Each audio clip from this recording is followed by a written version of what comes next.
Welcome to Ghost of a Podcast. I'm your host, Jessica Lanyadoo. I'm an astrologer, psychic medium, and animal communicator, and I'm going to give you your weekly horoscope and no bullshit mystical advice for living your very best life. Hello, and welcome back to Ghost of a Podcast. This week, I did something a little bit different. I got on a call with someone to give her a reading about the fact that she is a triplet and what does it all mean, and half her family was there. So it kind of became a family affair. Check it out. Okay, so I'm a triplet. We're pretty much all born within like a minute and 30 seconds of each other. So we have, from what I know, kind of the exact same chart, but we're completely different. Like we have the same physical traits and common interests, but we are totally different personality-wise and in every other way. So why is that? Why is that? First of all, I love reading for triplets. So you were born April 3rd, 1991, 9 a.m., 9:01 a.m. and 9 a.m. in a bit, right? You're all born within a minute of each other. Yeah, like a minute, 30 seconds. It's amazing. I just want to say mad props to your mom. She's right. That's amazing. I just feel like she is a much stronger and braver woman than most of us. So there's like two parts of what I want to talk about. The first one is whenever I read for triplets or twins, and admittedly I've read for more twins than triplets, the thing that always stands out to me is that usually people are like radically different, just complete different versions of the birth chart, even though you're raised looking the same often and, raised in the same environment. And there's actually a really simple answer for why. And it's because you have souls. So astrology is kind of like the math of who you are, but then your soul or your spirit, however you want to think of it, is what your nature does with the math of what you are. Does that make sense? Yeah. I'm like obsessed with free will. And for me, twins and triplets are like perfect articulation of what free will is because, you might wish you were more like one of your sisters, but your nature is your nature is your nature. And that's more of an issue of the soul, which is bigger than the math of your astrology, which I super love.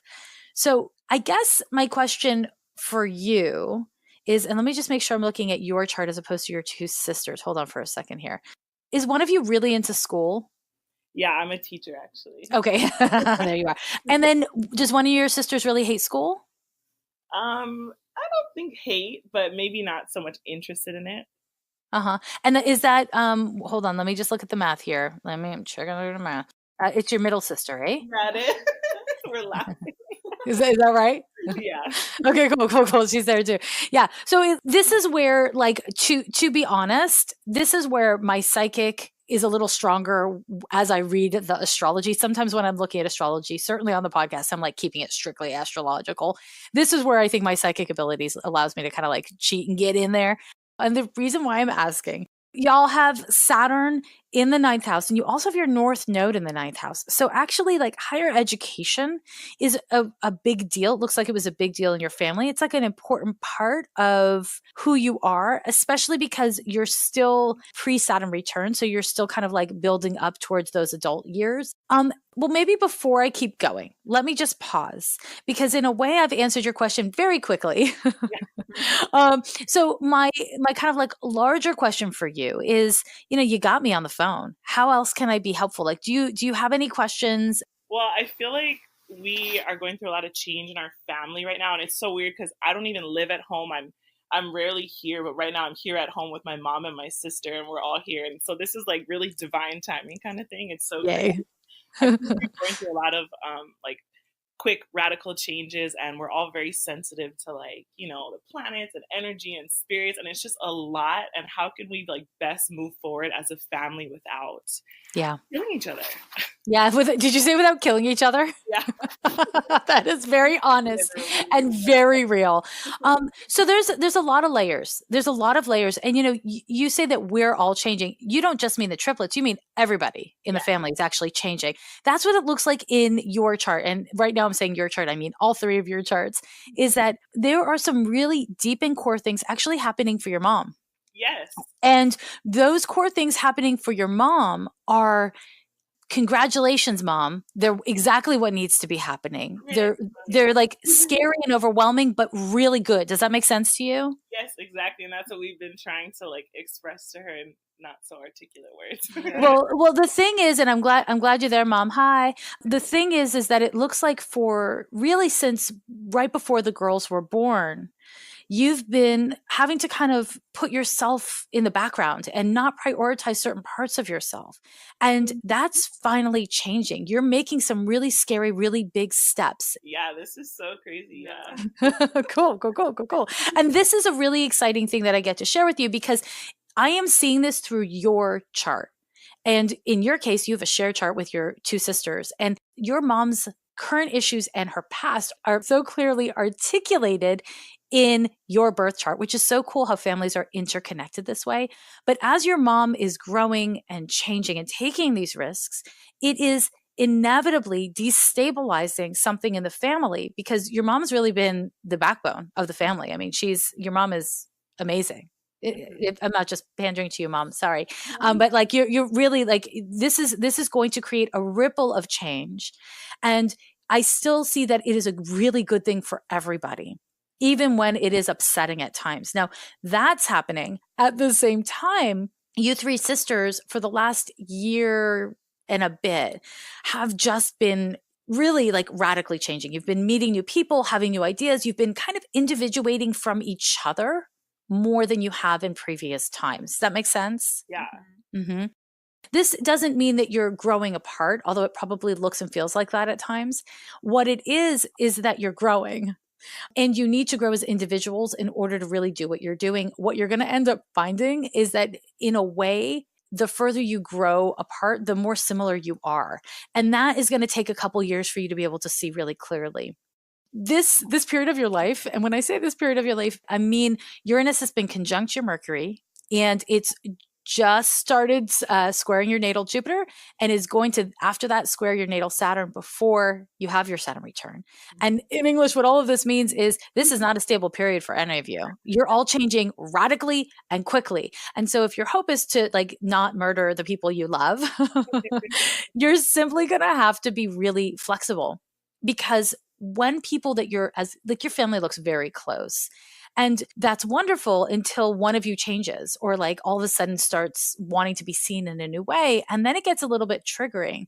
And so this is a period of each of your lives where you kind of need to hold space for, I don't know who I am, I sure as hell don't know who they are, and I'm going to allow myself to be annoyed, but not be attached to it, because everybody in the family is really growing and changing. Are you all three planning on staying in Hawaii? We have a sister who just moved abroad, like a pretty dramatic move. But I think the rest of us are planning on staying here. Okay. And where did she go to? She moved to Israel. Very dramatic move from Hawaii. And is it like a move, or is it like a long vacation? Seems like it's a long vacation. Does she think that, or does the peanut gallery think that? She thinks that. Yeah. She thinks that. She knows that. Subconsciously knows that. Okay, so that sounds peanut gallery-ish to me. Okay, so let me say this. The Uranus square to Jupiter that you're all three going through can represent a time where you move countries, where you move overseas. It can represent a time where you move to a dramatically different culture, or a time where school becomes way more important to you, or religion, or you basically expand your worldview by changing your world. So, it's exciting to see one of you actually was like, I will just move to another continent. And the two of you who are still in Hawaii are doing it differently. But what I imagine is that you're all going to be a little bit surprised by each other and what you choose to do. And this is going to be annoying. Sorry. It is going to be annoying. It doesn't look like it's heartbreaking or mean or bad. It just looks like the way that your family is close, it's hard to tolerate change when you don't all agree on the change all at once. Yeah, it makes total sense. You're just going to need to learn through this process how to be patient and how to not take things personally, which is kind of a big thing for me to say, like, oh, that's all you need to do. But it is what needs to happen at this time. And throughout all of this is this other part you're currently going through, and you will be off and on throughout the year, a Saturn conjunction to Neptune. The triplets you're all going through a spiritual kind of awakening. And it's very practical. It's very like It's almost an existential awakening where you're really dealing with your adulthood and your place in the world and what you believe. And you're coming to it more as individuals. And this is, again, it's just kind of like you're waiting for clay to dry. You've got a shape, but it's not a reliable shape yet. So it's a little bit of a passive looking process. It looks like not much is happening, but you need to be a bit self-protective in it. The thing about all of this is that none of it's bad. I want to be really clear. None of it is bad. I'm not seeing anything that I want to warn you about. I'm only seeing that it's long. It's a long process. So, your question of like, how do we not murder each other is a really good one, because it could become more annoying over time if you're like, okay, I'm just ready for you to like stop surprising me or stop being different or whatever than I expect you to be. And is mom like, are you retiring? Are you doing something like massively different with your life? She made some like choices in her like physical body to make some huge changes. So great. Okay. So it's going to just force her to slow down a bit and take care of herself more than everyone else for a little while. Is that right? Yes, for sure. Okay. So this is where all of you are going to rally together to support her. Correct. Yes. Okay. I want to just really acknowledge to mom, if you can hear me, that your girls really want to help you. And it doesn't look like it's always easy for you to ask for help, but it looks like, you have a family that really wants to support you, and you don't need to feel bad for asking for help or for receiving the attention and the help. Does that make sense why I would say that? Yeah. Okay, good. It feels important. Yeah, for sure. Because we've been telling her all these things, but as you said, she kind of brushes it off. Or yeah. It's not a big deal. And so. I mean, I think that for your mom, it's really uncomfortable. I'm sorry, I'm talking about you like you're not there, but I can't hear you. So I think it's really uncomfortable for you to receive support and help. You're like a helper. You take care of other people, and you're so habituated around it that it's hard for you to let other people take care of you. So what I want to say is this: the joy that you get from taking care of and supporting people, and the way that it's an expression of love, if you don't let other people do that for you, then you're kind of robbing them of their ability to feel the joy of supporting you and taking care of you. It's part of everybody's love language in this family. So don't just think of it as taking, think of it as a different way of giving, of letting other people give to you, because your family actually wants to give to you. It's very true. She has a hard time asking for help or letting other people help. Yeah. I think she's kind of shy because we've been all telling her this for like a long time. Good. Well, then it seems like I thought I was giving you a reading about triplets, but I really gave you like one sentence and then we moved on a little bit. But your mom really needed this reading because it's her time. It's her time to let people dote on her and to like kind of see the fruits of all of her sacrifice and labor. And mom, you got to let people show you in their own way, which means, just let them do it. And it's so funny because I've been kind of researching about, via like, by research, I mean Twitter, about how like your mother's, how it like affects your birth chart, like everything during pregnancy and stuff. And so I can imagine like having triplets was really crazy. So I was kind of interested how, our mom stuff is in our charts and whatnot. So. Absolutely. Well, a big part of what happened for your mom when she had you, and were the triplets first or was your sister first? Our older sister was first. Okay. Is that, how do you have all of a sudden 4 children where once you had 1 and not drop everything in your life and not like lose a social life and like really have to focus first and foremost on the kids, right? It does require a great deal of sacrifice. And the sacrifice is clearly articulated in your chart, in your triplet chart, that it came out of love and not anything like terrible or anything like that, but it was still a sacrifice. And it came at some health expense, it does look like. And so now's the time. The girls are all grown up and doing well. And so now's the time for you. And this is going to be a really pivotal time for everybody. And related to physical health, I would say to you, triplets, you all have to watch out for your tummy health. Does that make sense? Yeah. Okay. Because it does look like there's like digestive stuff that wow. That makes not drink milk, eat dairy like anymore. You can't. Your body is just really punishing about it, is what it looks like. And it's the most gentle way I can put it. So this is a period of your life that it's on a spiritual level as mom becomes more willing to pursue and prioritize self-care.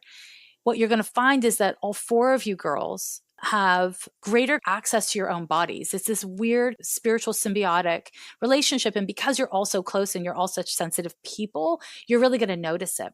And so the more self-awareness we have, the easier it is to take care of ourselves, right?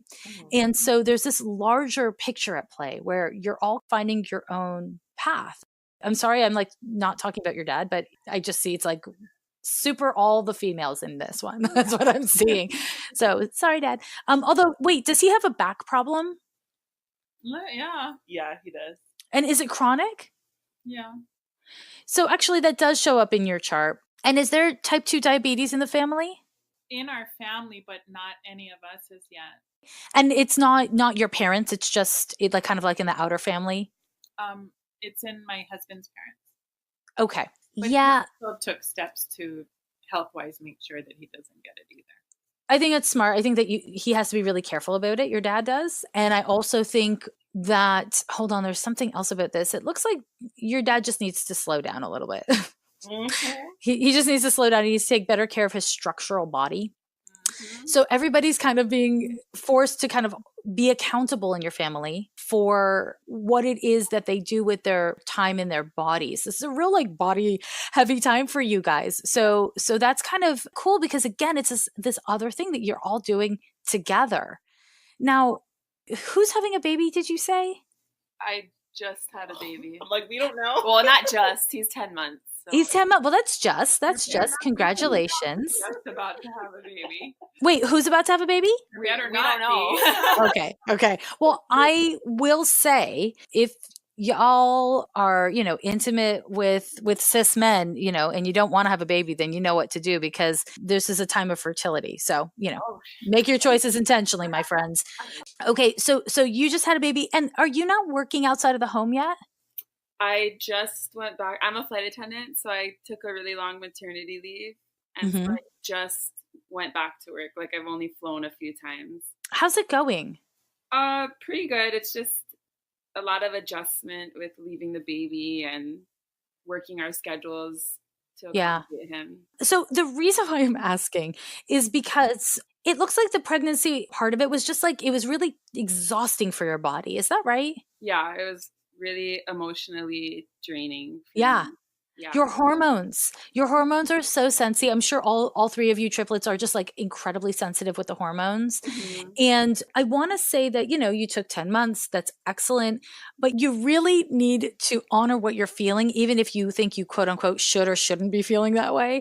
It does look like, when you're back back at work, you're probably surprised at how exhausted you are still and how it's just like, it's a weirdly physical adjustment.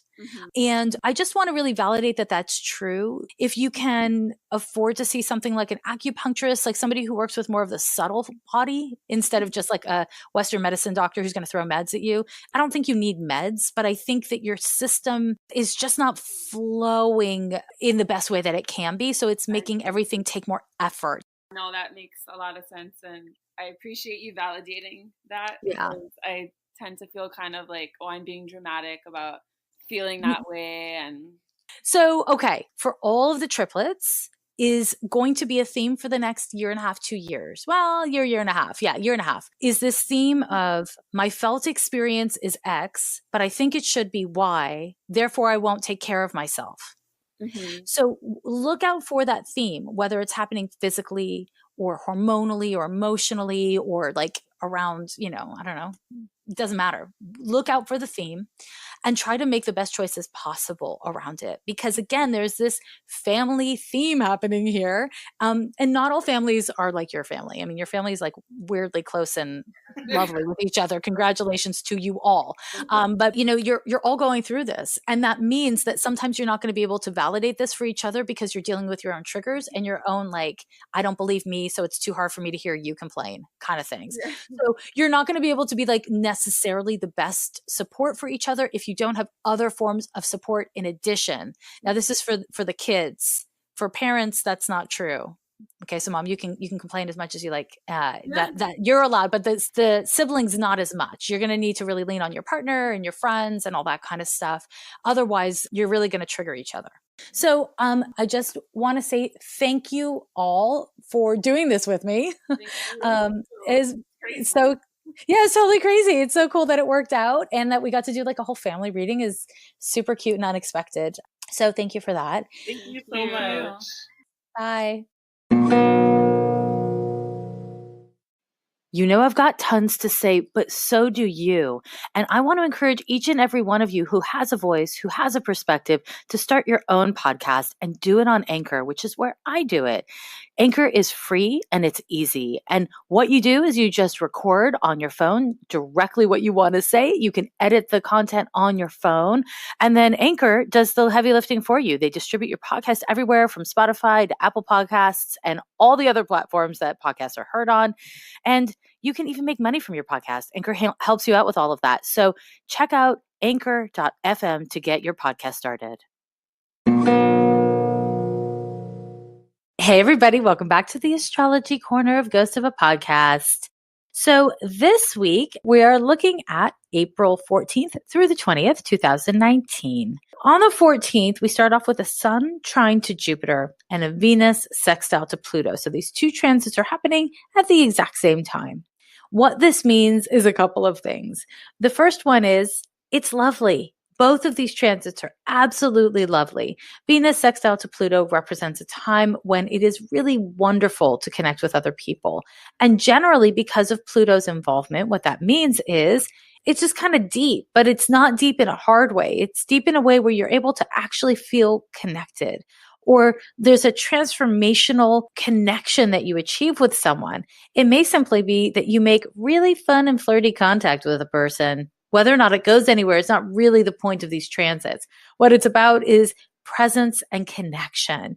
At the same time, because the Sun is forming a trine to Jupiter, they're in two fiery signs, we can make things happen. We can start something new. We can kind of do something that takes a little bit of extra bravery. If you've been struggling, if you've been having a rough time, if your mental health or your physical health has been kind of dragging at you, this is a great time to fortify, to strengthen, to kick off some sort of behavior or habit that actually works for you, or to simply just reconnect with your own vitality. There's nothing that's going to force you to do anything with trines and sextiles. So a trine is when two or more planets are 120 degrees apart, and a sextile is when two or more planets are 60 degrees apart.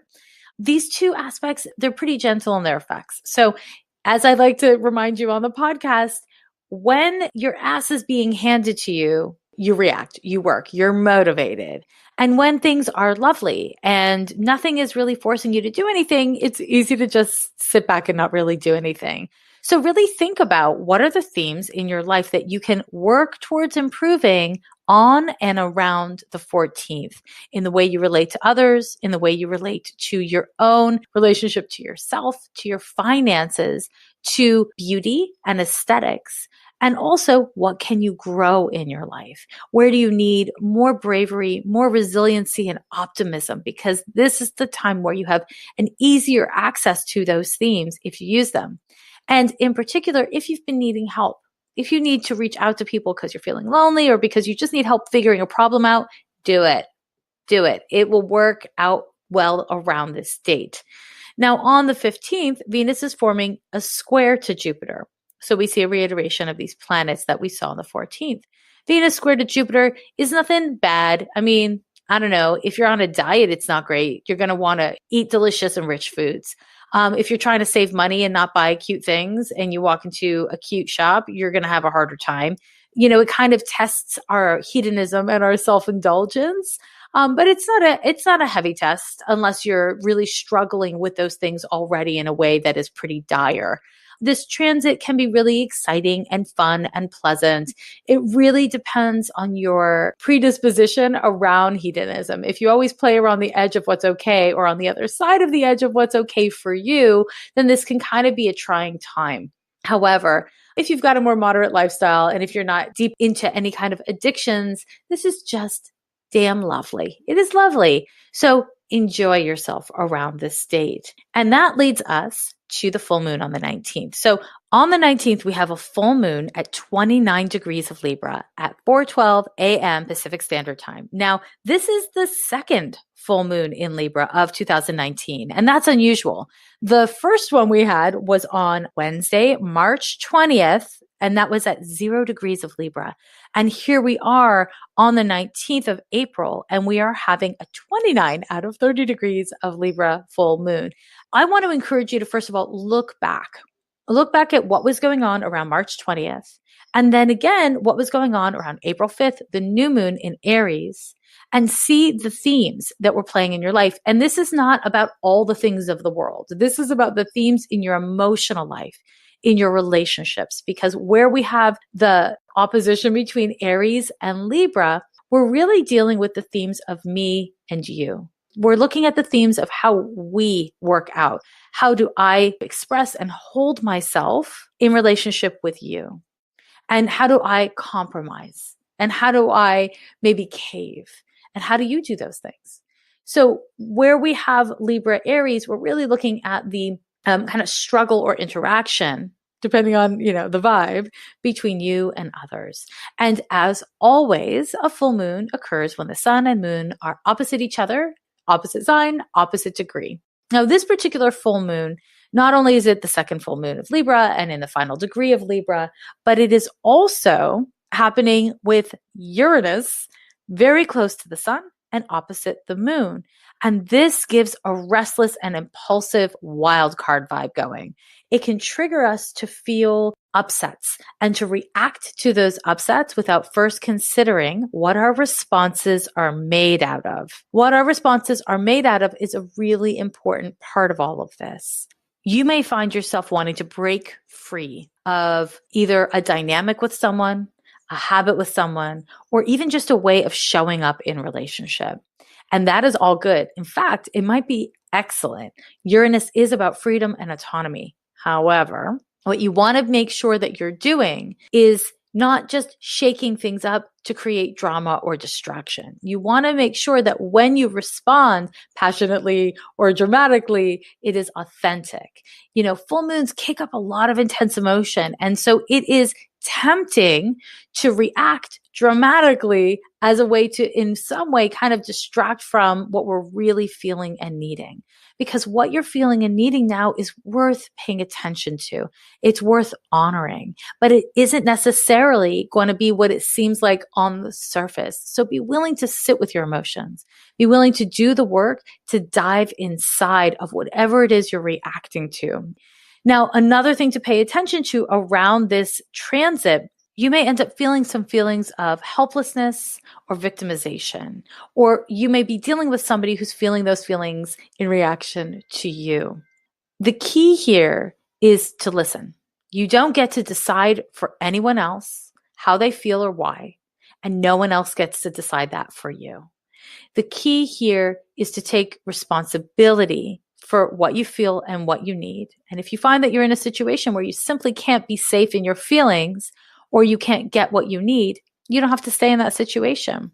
As I like to say, if you don't like the game, my friends, you don't have to play. And that brings us to the 20th, where we have another changing of the guards. The sun moves into Taurus and Venus shifts into Aries. And again, whenever we have a couple of planets changing signs, it is exactly kind of what it sounds like. It's a shift in the energy in the world. It's a change that allows us to change and grow. And the thing you want to remember is that we are constantly changing. The world around us is constantly changing. And to find your center, to find your kind of North Star, that right there is what helps you weather those changes. It's what helps you to make the most of those changes. When the only ways you know how to center yourself or ground or be safe is by rooting yourself in external things like people or even environments or validation from others, then when things change, it can be really jarring and upsetting. What you want to strive to do this week and always is to develop a relationship with yourself that supports you even when your circumstances or other people can't. My loves, I simply adore you, and I'm so happy you joined me this week for Ghost of a Podcast. If you are going to be in the Montreal area, or if you have the internet access and you want to join me virtually on April 20th, I will be having a conversation with a local astrologer in Montreal named Debbie Stapleton, and I'm really excited about it. We're going to talk about astrology and the self and society. It's going to be, I think it's going to be really fun. It hasn't happened yet. I can't predict it necessarily. That's kind of a psychic joke, an astrologer's joke. Anyways, you get the joke, right, guys? Can't predict it, but bump. Anyways, I think it'll be fun. I hope you will join me. And towards the end of the talk, I will be taking questions both from virtual attendees and people in person. So I would love to see you there. You can get all the information on my website on the events page. And, subscribe to the podcast, like it. I'll talk to you next week. I super duper love you. Okay, thanks. Bye. Every year they say the end is near.